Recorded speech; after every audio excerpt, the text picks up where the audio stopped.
Lalu yang selanjutnya, Abu Bakar juga langsung menghubungi orang yang paling tahu jalan-jalan alternatif untuk menuju Madinah Al-Munawwarah. Jalan yang memang seharusnya kita memahami tidak menjadi jalan yang biasa dilewati, yang diketahui oleh orang-orang Quraisy agar mereka lebih mudah untuk melakukan hijrah dan lebih selamat.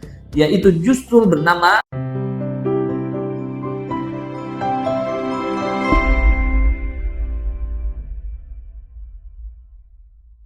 Assalamualaikum warahmatullahi wabarakatuh. Alhamdulillah wassalatu wassalamu ala Rasulillah amma ba'd. Sahabat wakaf sukses yang dicintai Allah. Dalam perjalanan dakwah Rasul sallallahu alaihi wasallam dan para sahabat, banyak sekali terdapat ujian-ujian yang didapatkan di Mekah.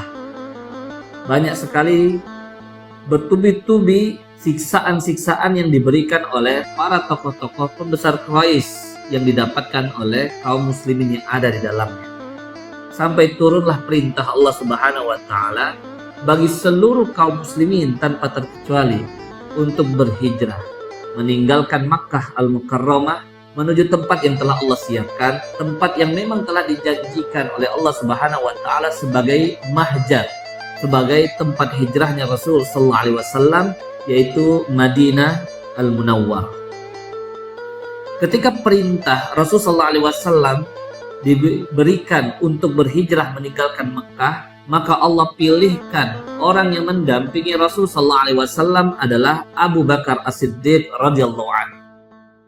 Mendapatkan informasi tersebut, Abu Bakar As-Siddiq radhiyallahu anhu langsung menyusun rencana, langsung membuat perencanaan-perencanaan yang matang agar mereka dapat meninggalkan kota Mekah dengan selamat, agar mereka dapat meninggalkan kota Mekah menuju tempat yang memang telah Allah janjikan untuk menjadi tempat hijrahnya kaum muslimin, yaitu Madinah Al-Munawwarah, dengan sangat aman dan mudah.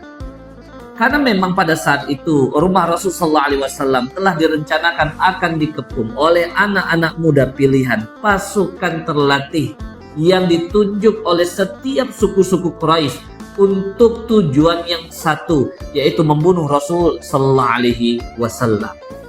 Maka Abu Bakar As-Siddiq radhiyallahu anhu tentunya membuat rencana-rencana yang utama. Pertama, rencana yang dilakukan adalah pemilihan tempat. Kita mengetahui bahwasanya Madinah Al-Munawwarah ada di utaranya Mekah Al-Mukarramah. Sehingga ketika akan didapatkan informasi Rasul sallallahu alaihi wasallam meninggalkan Mekah menuju Madinah, tentu orang-orang Mekah, orang-orang Quraisy akan mengejar, langsung menyelusuri jalan-jalan di mana mereka biasa lewati untuk menuju Madinah Al-Munawwarah. Sehingga Abu Bakar As-Siddiq radhiyallahu anhu membuat rencana untuk lebih dulu menuju tempat yang berlawanan, justru ke arah selatan dari kota Mekah, yaitu ke arah Yaman, di satu tempat yang telah disiapkan, yang telah mereka pilih. Di atas sebuah bukit terdapat gua yang kita kenal dengan nama Gua Sur. Rencana yang kedua, Abu Bakar As-Siddiq radhiyallahu anhu melibatkan keluarganya, yaitu Abdullah bin Abi Bakar As-Siddiq radhiyallahu anhu, diberikan perintah untuk mendapatkan informasi, lalu memberikan informasi tersebut kepada Rasul sallallahu alaihi wasallam dan Abu Bakar As-Siddiq radhiyallahu anhu yang ada di Gua Sur tersebut. Yang kedua, diberikan perintah kepada Asma binti Abi Bakar As-Siddiq radhiyallahu anhuma untuk menyiapkan makanan, menyiapkan minuman yang akan diberikan kepada ayahnya Abu Bakar As-Siddiq radhiyallahu anhu dan Rasul sallallahu alaihi wasallam tentunya. Bahkan ia menggunakan ikat pinggangnya disobek dan dijadikan menjadi dua bagian, karena satu bagian untuk dia ikatkan kepada makanan dan minuman yang ia siapkan untuk Rasul sallallahu alaihi wasallam dan Abu Bakar As-Siddiq radhiyallahu anhu, dan satunya lagi diikatkan ke tempat atau pakaiannya, sehingga dikenallah dia sebagai Zatun Nitaqain, orang yang memiliki dua ikat pinggang. Lalu untuk menutupi jejak langkah dari Abdullah bin Abi Bakar dan Asma binti Abi Bakar radhiyallahu anhum ajma'in, Abu Bakar memerintahkan saat itu pembantunya yang bernama Amir bin Fuhairah untuk menjalankan ternak atau mengembalakan kambing-kambing, domba-domba yang ada agar menutupi jejak langkah dari Abdullah bin Abi Bakar dan Asma binti Abi Bakar radhiyallahu anhu ajmain. Lalu yang selanjutnya, Abu Bakar juga langsung menghubungi orang yang paling tahu jalan-jalan alternatif untuk menuju Madinah Al-Munawwarah. Jalan yang memang seharusnya kita memahami tidak menjadi jalan yang biasa dilewati, yang diketahui oleh orang-orang Quraisy agar mereka lebih mudah untuk melakukan hijrah dan lebih selamat. Yaitu justru bernama Abdullah bin Uraikid, seorang hamba sahaya budak dari keluarganya Bani Mahzum, keluarganya Abu Jahal, yang ia sudah siapkan kendaraannya, sudah siapkan ya semua hal yang dapat memudahkan mereka pada saat mereka akan melakukan hijrah nantinya. Dan semua tadi berjalan dengan amat baik, sesuai dengan rencana, sesuai dengan apa yang diinginkan oleh Abu Bakar As-Siddiq radhiyallahu anhu sebagai manusia, sebagai juhdul bashar, sebagai upayanya sebagai manusia. Maka pada saatnya ketika 3 hari berada di sana, saat orang-orang Quraisy sudah mencari, menyelusuri jalan menuju Madinah, tentu mereka tidak mendapatkannya. Saat mereka berpikir bahwa Rasulullah dan Abu Bakar As-Siddiq radhiyallahu anhu telah sampai di Madinah, tentunya saat itu justru Abu Bakar dan Rasulullah baru akan memulai perjalanannya setelah 3 hari. Ya, tidak ditemukan 3 hari, mereka membuat putus asa dari orang-orang Quraisy. Sahabat wakaf sukses yang dicintai Allah. Tetapi ternyata apa yang direncanakan oleh Abu Bakar sebagai manusia, Allah uji.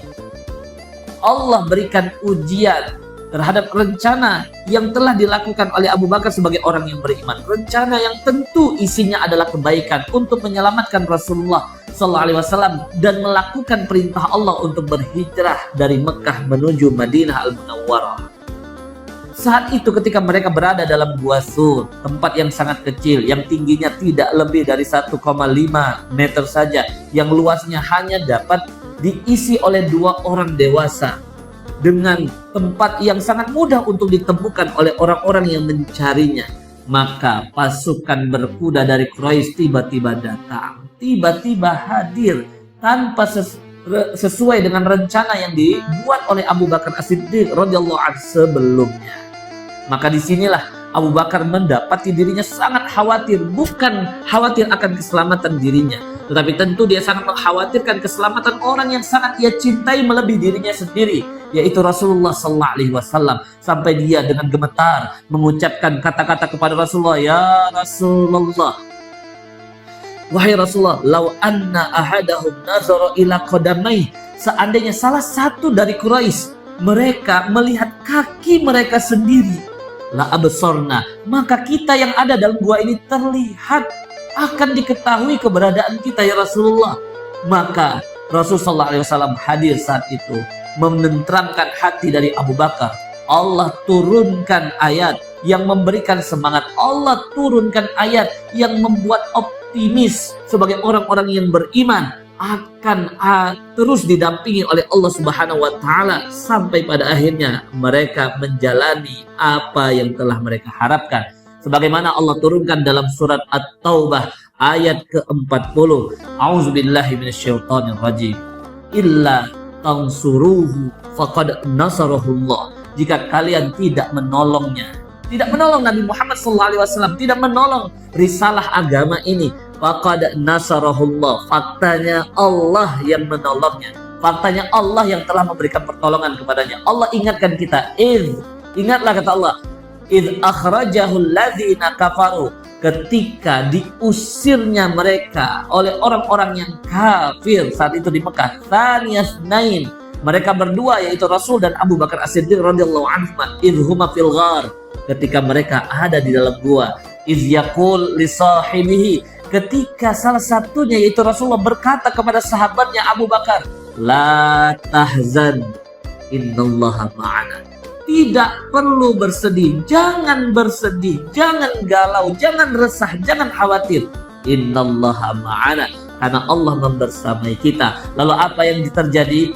Abu Bakar kuat keimanannya, lalu hadirlah kemenangan, hadirlah pertolongan dari Allah. Fa'anzalallahu sakinatahu alaih, Allah turunkan bagi keduanya ketentraman, kenyamanan. wa ayyadahu bijunudin lam tarauha. Allah berikan bantuan, mudah bagi Allah untuk memberikan bantuan bahkan dengan bala tentara yang tidak tampak dan tidak diketahui.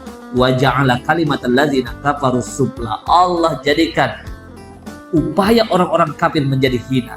Sangat mudah bagi Allah menghadirkan laba-laba, menghadirkan burung yang saat itu membuat orang-orang kafir berpandangan dan berpikir tidak mungkin ada orang dalam gua, sedangkan laba-laba telah membuat sarangnya, sedangkan burung masih ada sarangnya. Sahabat wakil sukses yang dicintai Allah, dari ini kita harusnya memahami bahwa ketika sebagai orang yang beriman kita berupaya melakukan ketaatan, kita berupaya merencanakan semua yang nilainya kita harapkan dapat keriduan, bukan bermakna kita tidak diuji. Bisa jadi kita akan kembali mendapatkan ujian yang ternyata ujian tersebut justru tidak sesuai dengan apa yang kita harapkan, tidak sesuai dengan yang kita rencanakan, tidak sesuai dengan apa yang kita inginkan. Tetapi ketika kita telah berupaya melakukan ketaatan, telah berupaya melakukan kebaikan, lalu kembali diuji, maka seharusnya kita sadari tidak akan pernah sia-sia karena ada kebersamaan dari Allah Subhanahu wa taala.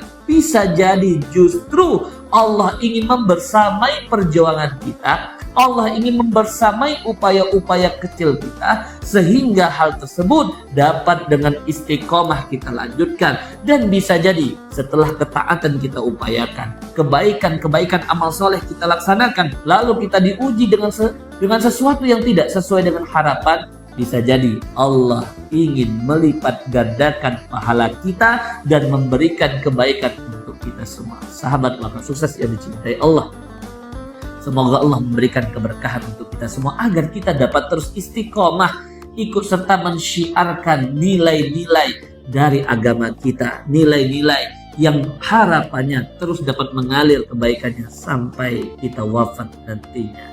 Assalamualaikum warahmatullahi wabarakatuh.